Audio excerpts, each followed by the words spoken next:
The U.S. has carried out airstrikes against 2 weapons and ammunition storage facilities in eastern Syria used by Iran's Revolutionary Guards. Secretary of Defense Lloyd Austin said the strikes were in response to recent attacks on U.S. bases in Iraq and Syria by Iranian-backed militia groups. The U.S. strikes were separate and distinct from the ongoing conflict between Israel and Hamas, he said in a statement. Iran did not immediately comment. The strikes, carried out by a pair of F-16 U.S. Air Force fighters, took place on Friday at around 4:30 local time, 1:30 Greenwich Mean Time, near Abu Kamal, a town on the border with Iraq. It is not yet known if there were any casualties from the attacks. These precision self-defense strikes are a response to a series of ongoing and mostly unsuccessful attacks against U.S. personnel in Iraq and Syria by Iranian-backed militia groups that began on October 17, Mr. Austin said in a statement. U.S. and coalition troops have been attacked at least 12 times in Iraq and 4 times in Syria since the conflict between Israel and Hamas began.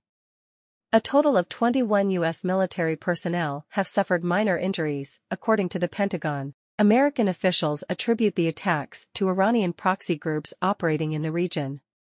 Iran backs both Hamas, which controls Gaza, and Hezbollah, which operates in Lebanon, with arms as well as money.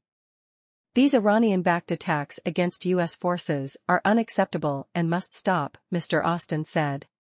If attacks by Iran's proxies against U.S. forces continue, we will not hesitate to take further necessary measures to protect our people.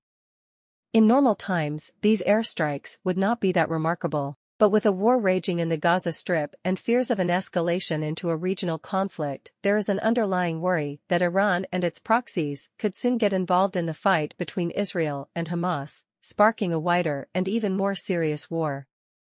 The White House said on Thursday that President Joe Biden had warned Iran against targeting U.S. personnel in the Middle East via a rare message to Iran's Supreme Leader Ayatollah Ali Khamenei. At a UN General Assembly meeting in New York also on Thursday, Iran's Foreign Minister Hossein Amir-Abdollahian warned that Washington would not be spared from the fire engulfing the region if the violence in Gaza continued. The U.S. has sent warships and fighter aircraft to the region in recent weeks. On Thursday, U.S. officials said some 900 U.S. troops were also being moved there. The U.S. is at great pains to emphasize that the overnight action in eastern Syria is not connected to what is going on in Gaza, that it was not done in any coordination with Israel, and that it is a completely separate action of self-defense. It is trying to distance its action and tell Iran to back off. Despite this, it will be seen as connected and part of U.S. actions in the region that are seen as supportive of Israel. More on Israel-Gaza war. The U.S. is already perceived in much of the Arab world as a close ally of Israel, so U.S. bases are on quite a high alert.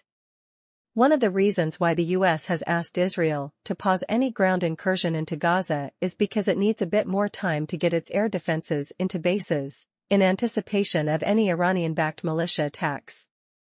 U.S. bases have come under attack before, with the U.S. responding with retaliatory strikes.